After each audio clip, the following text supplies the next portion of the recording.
I am proud to report to all my African family around the world, because this is a Pan-African school, a Pan-African mission, and this school came together by all members of the African family around the world. So Africa is celebrating with us. The Caribbean is celebrating with us.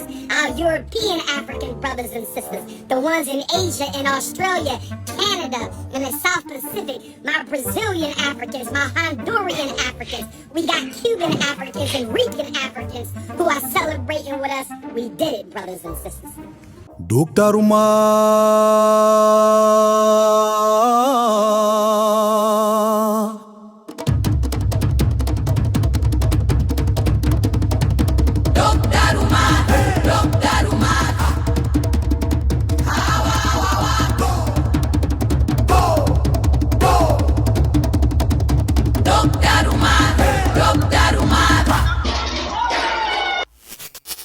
Bruh, why is it always the same movie with Dr. Umar? Every few months, he pops up in front of that yellow building, chest out, voice booming, talking about FDMG like it's already Harvard for little kings. He names every country on earth, dedicates it to Frederick Douglass, says it's done, replies to every single struggle stream, as he calls us, and then the camera never crosses the threshold. I've never seen it. And this time, it's not even just school coming soon. Now it's we're ready for inspection. Now it's all systems are done. HVAC, electric, plumbing, sprinklers, burglar system, fire system. Okay, so if all that is done, why can't we get the simplest proof on planet Earth? Y'all know what's going on, and so do I.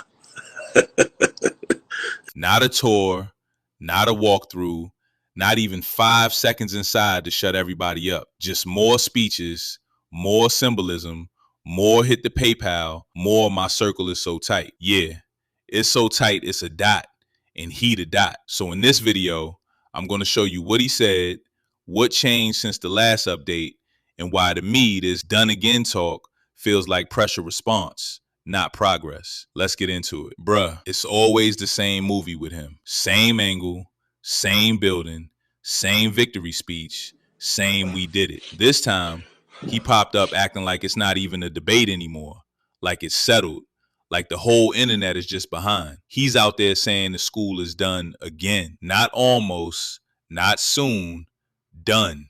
Ready for inspection, like we supposed to clap and move on. And I'm not even mad at the dream. I'm mad at the routine, because I've watched this exact rollout happen too many times to pretend I'm seeing something new. Every few months, it's a rebirth, a resurgence, a new wave of energy, like he got a second wind. And the first thing I notice is the timing. Why is the done again speech always on schedule right when the pressure is up, right when the noise is loud, right when people are asking questions? That's why this matters. Not because of one clip, because it's a pattern. And patterns tell you more than promises. So in this video, I'm going to walk through what he's claiming, what he's still not showing, and why to me this done again talk feels like BS, pressure response, not progress. Let's go. Now here's the part that pisses me off because it's so simple. If the school is done, there's one thing that ends the whole conversation in 10 seconds. Open the door, walk inside, show us. Not a speech, not a dedication, not a roll call of every country on earth. My African queens in South Africa, Namibia, Congo, Liberia, Angola. Boy, shut up. You were charging these same queens $500 for a date like you cute or something. Just the inside, a quick walkthrough, 2 minutes. That's it.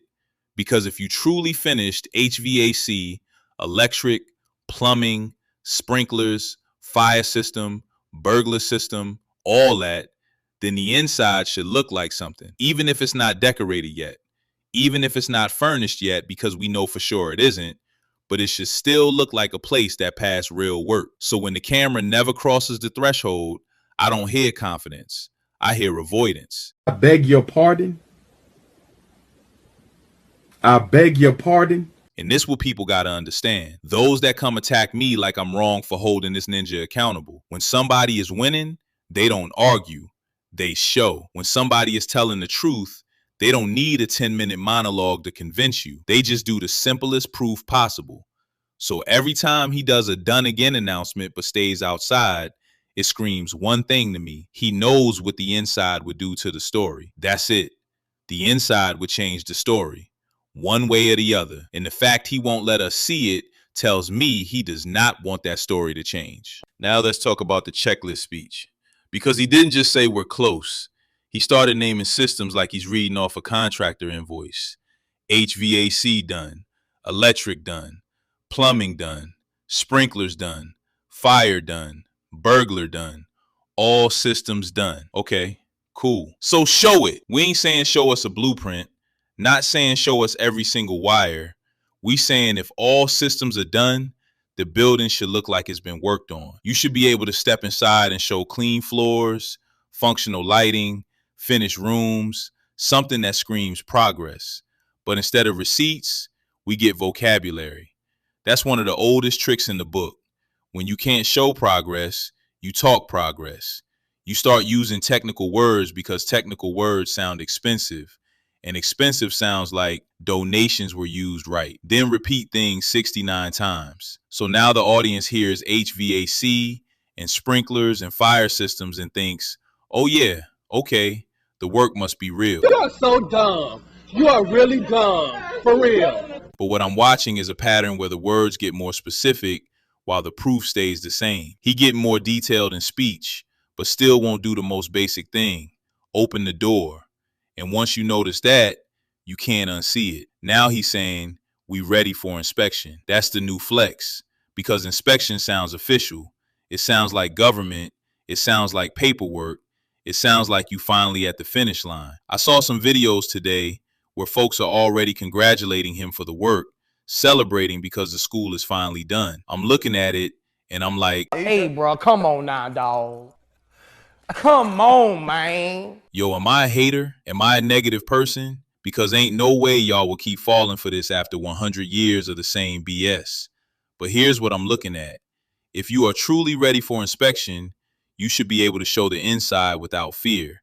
Because inspection is literally the moment where strangers walk in and verify what's real. So when you hear we ready for inspection, but you still can't see inside, that's the red flag. It reads like he's trying to borrow credibility from the word inspection, like the word itself is supposed to be the proof. And that's the game. He's not showing the work. He's announcing the next step like the step already happened. He wants you to mentally fast forward. He wants you to act like inspection means approved. And those are two different worlds. Inspection is not, we did it. Inspection is, come see if we did it. Big difference. So for me, this whole inspection talk is not progress. It's pressure management. It's a way to calm the room. It's a way to make donors feel like, okay, something is finally moving. But I'm not moved by the word. I'm moved by what you can show. Now let's talk timing, because timing is the loudest receipt in this whole story. Valentine's Day, February 14th, he pops up with the big speech, the dedication, the world tour roll call, the gift for dad, brother, cousin, Frederick Douglass, the school is done.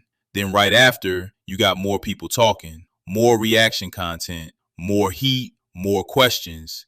And that's when he starts moving like somebody who feels the walls closing in. Because when the heat is low, he gets quiet.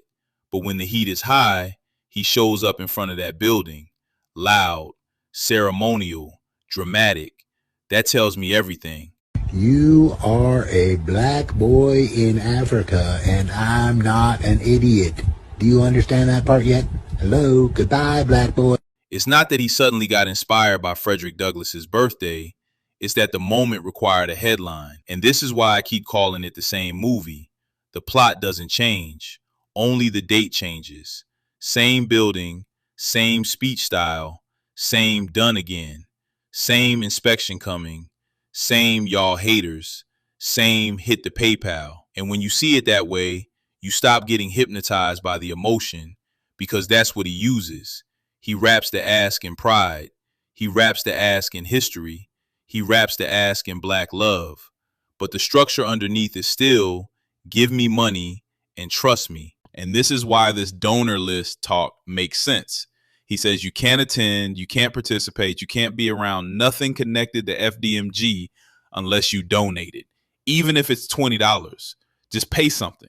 Get on the list. Now, on the surface, some people will say that's normal. Support the mission. But the reason it looks crazy is because he's using access as leverage while the product is still not proven. That's backwards. And for all his stands that constantly come here to attack me like I'm the one who made promises, received millions, and keep announcing the school is done for 100 years, I want to remind y'all once again, I ain't promised you nothing but good content on YouTube, and I'm doing it. So for now on, if y'all want my response, since y'all love to give money and I'm a struggle streamer, I ain't responding to no Umar fan unless y'all donate. I don't care if it's $20. Just donate to Panda, my African brothers and sisters. Donate to Panda, my African brothers and sisters. Link in the pinned comment. But continuing, usually you build something real, then you invite people into it, then donations come naturally because people see the work. Even me, I donate. Just kidding, I ain't giving nothing to this ninja. When you're still in the trust me phase, and you're already putting up a paywall to even attend the grand opening, it comes off like toll booth behavior. And I don't care what nobody says. Inviting somebody to celebrate, then turning around and saying you gotta pay to be in the room, that's not community. That's a cover charge. It also creates a convenient shield. Because now when people ask questions, he can say, "You not a donor, so you don't deserve answers." The thing is, he ain't answering the donors either. That's a perfect setup. It's control.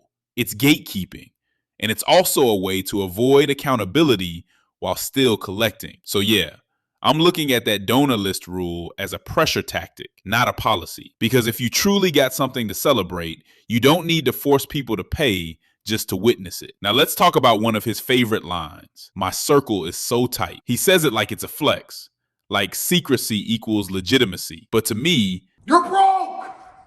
You're poor! That line is a confession, not a flex. Because what he's really saying is, I don't want public accountability.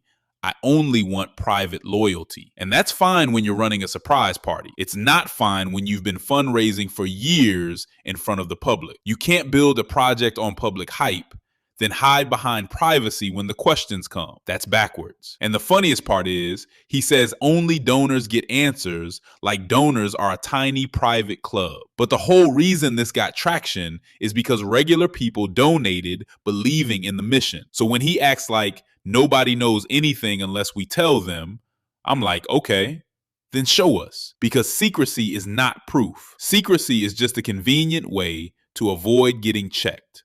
And then he'll hit you with the roll call. Africa, Caribbean, Europe, Brazil, Australia, South Pacific, Wakanda. He's naming places like he collecting infinity stones. But all those places in the world do not replace one thing, a walkthrough. So tight circle is not a rebuttal. It's a shield. And it's the exact shield people use when they don't want receipts.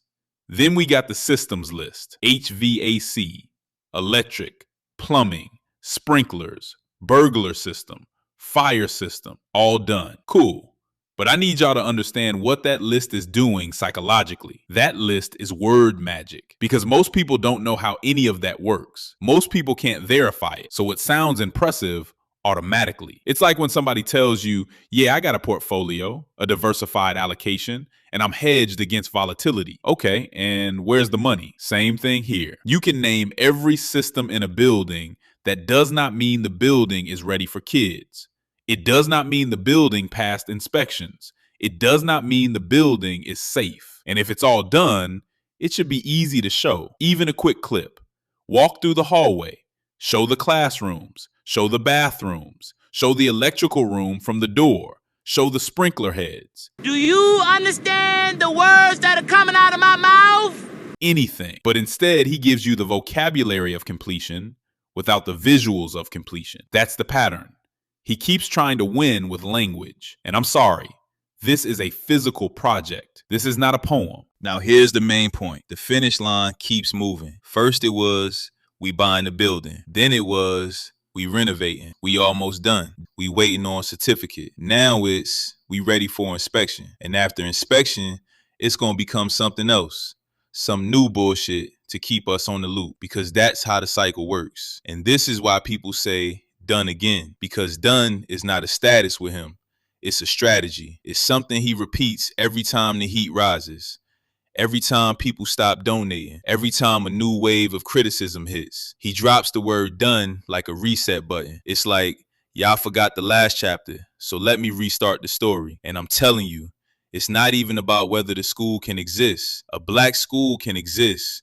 The problem is the incentives. When your brand depends on the dream never ending, almost done is more profitable than open. Because once you open, reality starts, payroll starts, teachers start, supplies start, food starts, accreditation questions start, parents start asking real questions. So if you keep it in the almost zone, you get the applause without the responsibility. So again, this feels like pressure response, not progress. Now, even if I pretend everything he's saying is true for a second, let's say the building is spotless. Let's say the systems are done. Let's say inspection is coming. Cool. How is this school going to run? Because opening a school is not the finish line. Opening is when the bills start. Payroll, staff, teachers, security, insurance, supplies, food, cleaning, transportation, maintenance. And if he's still in hit the PayPal mode just to get the opening, I'm supposed to believe he has a stable plan for the months after opening? Nah. And that's why people keep asking the same question. Where are the teachers? Where are the students? Where are the enrollments? Where is the curriculum? Where is the accreditation plan? Because if this is real, those answers exist. And if the answers exist, you can tease them without revealing every private detail. You can say, we already have X teachers lined up. We already have X families in the pipeline. We already have a budget plan. We already have partnerships, anything. But instead, we get speeches and symbolism. And I'm not saying symbolism is useless. I'm saying symbolism does not keep a school alive. So to me, the lack of a clear, sustained plan is the loudest red flag. Here's why this story keeps trending in waves. Because it's not just about one man. It's about the community learning a painful lesson in real time. People want to believe in black institutions. People want to believe in self-determination. People want to believe in building something for the kids. So when somebody sells that dream loud enough, the community gives grace, a lot of grace, more grace than other communities would give, if we being honest. And that's why the story makes people angry. It feels like the dream is being used as a donation machine. It feels like the mission is being used as cover for ego. And every time he pops up with another done speech, it reopens the wound, because people remember the years. People remember the fundraising. People remember the promises. So the audience reaction isn't random hate. It's disappointment turning into disgust. And the reason your viewers can't look away is because they recognize the play. Big talk, no proof, finish line moves, donation request repeats. And now you got a moment where he's doing the loudest victory speech in a long time, but still won't do the easiest thing to shut everybody up. That contradiction is content. That contradiction is the story. Bruh, this is why I keep saying this whole FDMG situation is bigger than Dr. Umar. It's about what happens when a community is starving for leadership and somebody learns how to sell the feeling of progress without showing the progress. Because speeches are cheap. Symbolism is cheap. Saying my circle is tight is cheap. The only expensive thing is results. And the part that bothers me is, if you really believe in black institutions, you're supposed to demand proof, not loyalty. You're supposed to demand structure, not vibes. Because the moment we stop asking questions, that's when grifting becomes culture. And I'm not even saying people shouldn't donate to causes. I'm saying donate to what you can verify. Donate to what you can see. Donate to what can survive without constant begging. So when I see the school is done again and the camera still won't cross the threshold, to me that reads like the same movie. Pressure hits, he pops out with a speech. Donors push back, we get another done announcement. Then the finish line moves. Then it's hit the PayPal. And if you don't clock that pattern, you'll be paying for the same trailer forever with no actual premiere. My question for y'all, if you were a donor, what would you require to be shown before you gave one more dollar? A full walkthrough, paperwork, staff hires, enrollment numbers, certificate of occupancy? What's your line? And if you want the full timeline, every contradiction, every finesse, every done moment, and how this whole thing became a cycle, go watch my deep dive next. It's almost 3 hours for a reason, because if you missed anything, that video is going to connect every dot and show you exactly how we got here. And I'll see you on the next one. Panda, panda, panda, Panda out.